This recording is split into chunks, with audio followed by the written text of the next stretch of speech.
साहिवाल से रिपोर्ट शामिल करते हैं हमारे नुमाइंदे राना वहीद की रिपोर्ट के मुताबिक additional deputy commissioner revenue Aitzaz Aslam math ने कहा है कि मानसून बारिशों में किसी भी नागहानी सूरत हाल से निपटने के लिए तमाम महकमे अपनी अपनी तैयारियां फौरी मुकम्मल करें, निकासियाब के लिए तमाम मशीनरी को फंक्शनल करें और सीवरेज लाइनों और नालों की सफाई को हर सूरत यकीनी बनाएं। ईद उल अजहा के मौका पर ट्रैफिक की रवानी को बरकरार रखा जाए। व्यापारी सड़क और नहर किनारों पर जानवरों को हरगिज़ फरोख्त न करें। तमाम महकमे अपने अफसरान और अहलकारान की ड्यूटी रोस्टर जारी करें।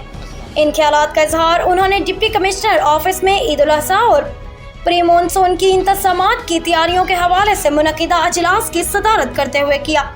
Additional deputy commissioner general Syed Munir Bukhari, assistant commissioner Sahiwal Usman Chaudhry, police livestock cattle market committee, rescue 1122 और म्यूनसिपल कारपोरेशन समेत दीगर अफसरान ने इजलास में शिरकत की।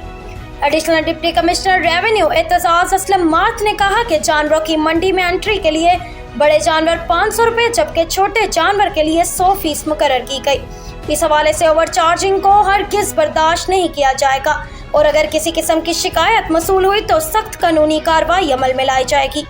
उन्होंने म्यूनसिपल कॉरपोरेशन और जिला कौंसिल को हदायत जारी की कि वो ईद उल अजहा के मौका पर अलाइशों को उठाने के लिए अहलकारान की ड्यूटी रोस्टर जारी करें। ईद उल अजहा के मौका पर बर वक्त अलाइशों को उठाया जाए ताकि अवाम को साफ सुथरा माहौल फराहम किया जा सके।